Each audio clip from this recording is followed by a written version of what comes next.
Right, just going to the newly fenced off area.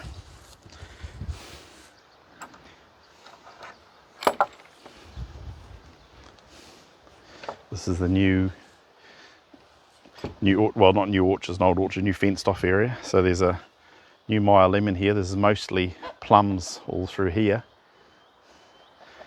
And I've just let the pigs in. And of course the pigs love their comfrey. As you can see, Bella's having a good chaff down. Willow's coming for a nosy.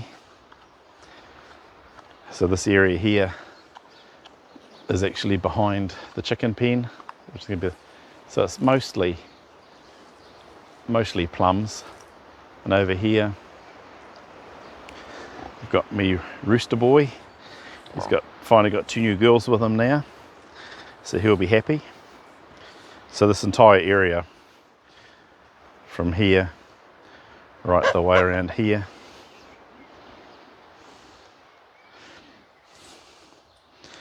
where the pigs are, and right through there there's a couple of plums there. That's off I think it's a Santa Rosa. And then you come over here and you can see all the little damsons. It's going to be a good year for plums. And like I say, the pigs are having a ball through here. See our newly planted lemon tree. So the good thing is getting it fenced. It's sort of giving you another boundary, I suppose, to plant other stuff. So this should be a good area for the chooks. So there'll only ever be pretty half a dozen chooks in here. So they've got it pretty good. So this big fella, he's happy. He's got his 2 girls with him now. He's my backup boy, but he's just about as good as the other ones. So it doesn't really matter too much. So this area here, that's a cherry, sorry. I can't remember if it's a Lapins or a Tang Shay. There's a currant. This comes down behind what is going to be the chicken garden pen, which would be mostly Dorkings through there because they're a bit more flighty than the Orpingtons, whereas the Orpingtons, they won't even really get over those fences. So it's another cherry. So this comes up here. And along here, we've got all the pears. So this comes through here. So the chickens will come up through here as well.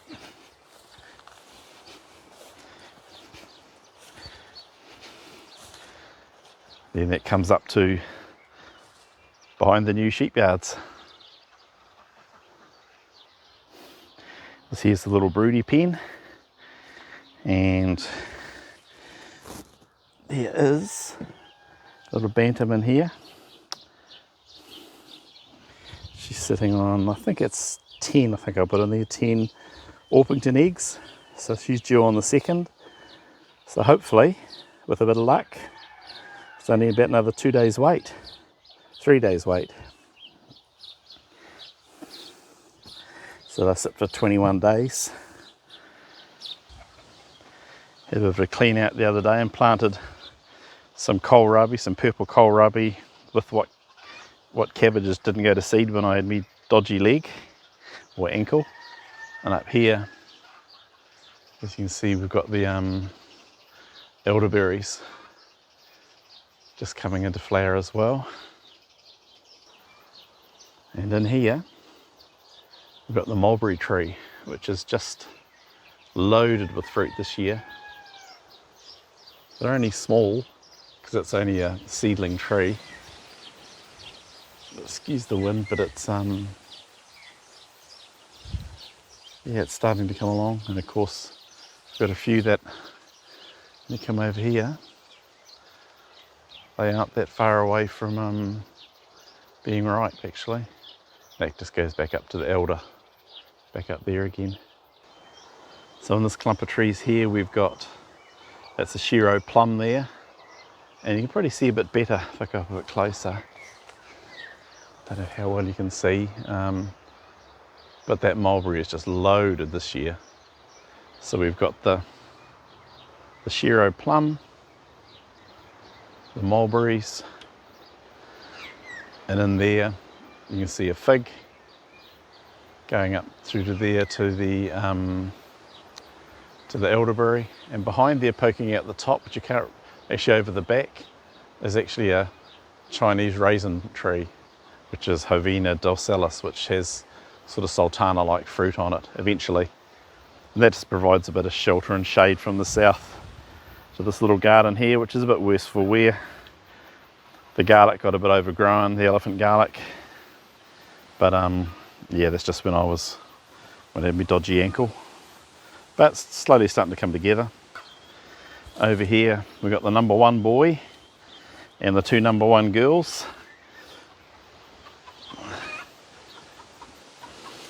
Again, white Orpingtons. And he lost 2 of his girls to the other boy yesterday, so the other boy's pretty happy, but his harem's down by 2. And here,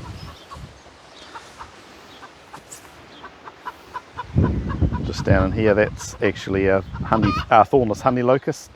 Again, that's going to provide shade in here for them, and also a lot of tucker when it drops at sea. So this entire paddock, which has all the fruiting trees up there for the chooks, the oaks along the back, the tunnel, and along here we've got all more fruit trees again. Over here, which I call my fig forest, where the branches have hit the deck and they've layered into the ground. So there was a bit of fruit on it. Looks like they might have dropped.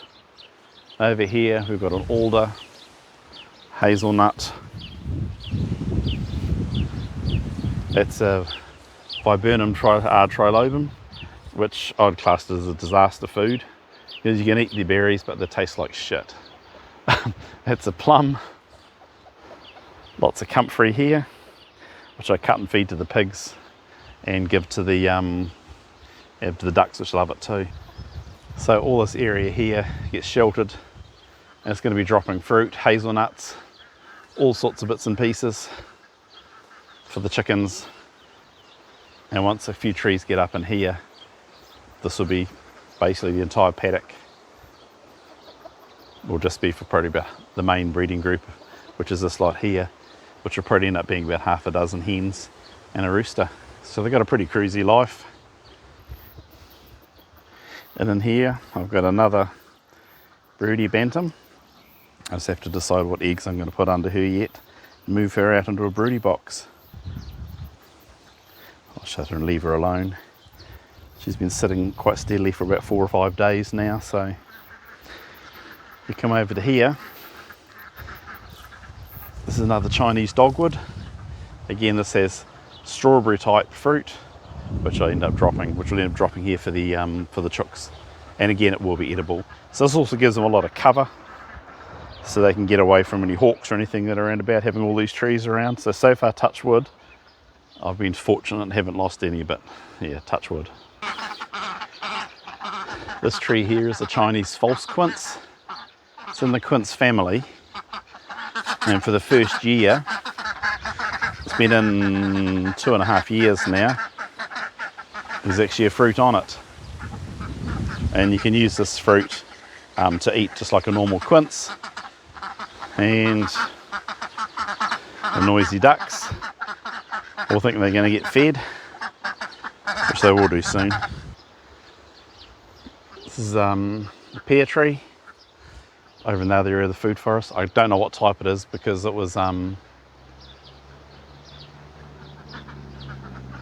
that was unlabelled, so a bargain bin, so I grabbed it.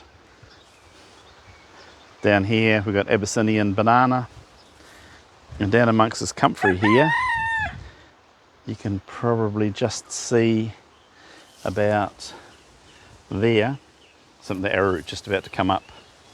Over there we've got, that's chokeberry, Aronia macrophylla I think it's called, no macrocarpa, which is really, really high in nutrients. And yet another quince over there, elderberry behind with currants, and that's a Worsterberry in there. Come through here, And this fruit here is, or this flower should I say, is North American elderberry. The idea was to trim this back, but again I didn't get a chance when I was laid up with my ankle, so I have to trim this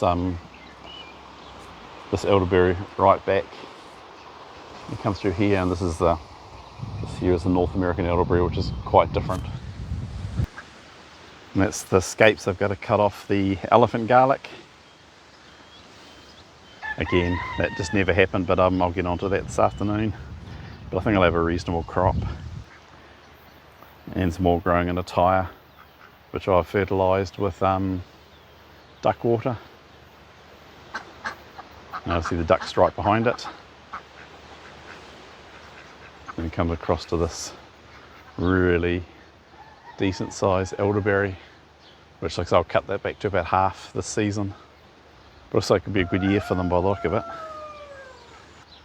This here is one of my pride and joys. It's a Siberian pea.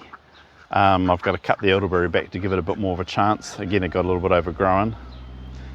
And that has masses of seeds, which are about 46 to 48% protein, plus its nitrogen fixing.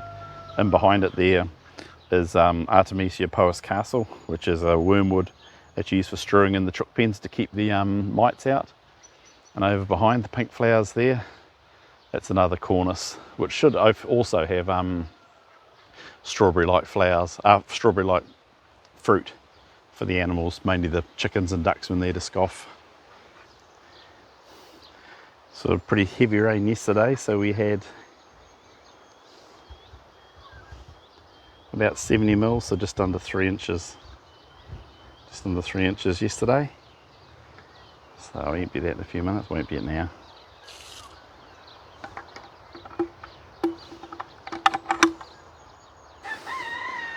Starting to revamp the kitchen garden.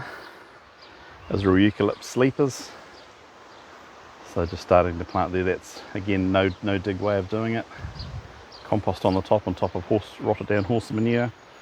So I'll have about three alleys up there, I suppose, to walk along.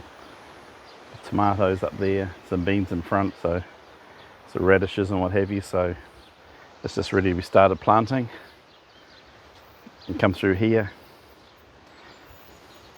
A couple of decent sized cabbages.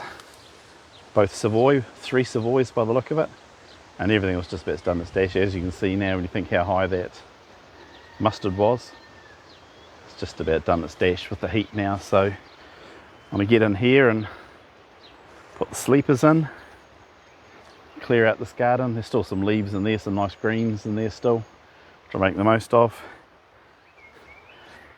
Still a bit of stuff in here I can still harvest. In this bath, I've decided I'm going to grow watercress in. It's going to be a worm farm, but I think worm farm's a bit of a waste of time here. I'd rather do sheet composting. It's a lot simpler. Let the worms do the work for you in the ground. So I'll just harvest as many leaves as I can off these plants here, and then replant. And I'll do edging, sort of like I've done over here.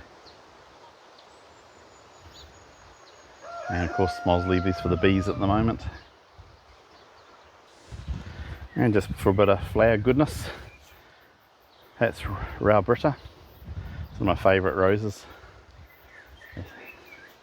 Sort of, as you can see, it's quite a it's unusual shape. And that there is that rose there is a different one again. This one I got given by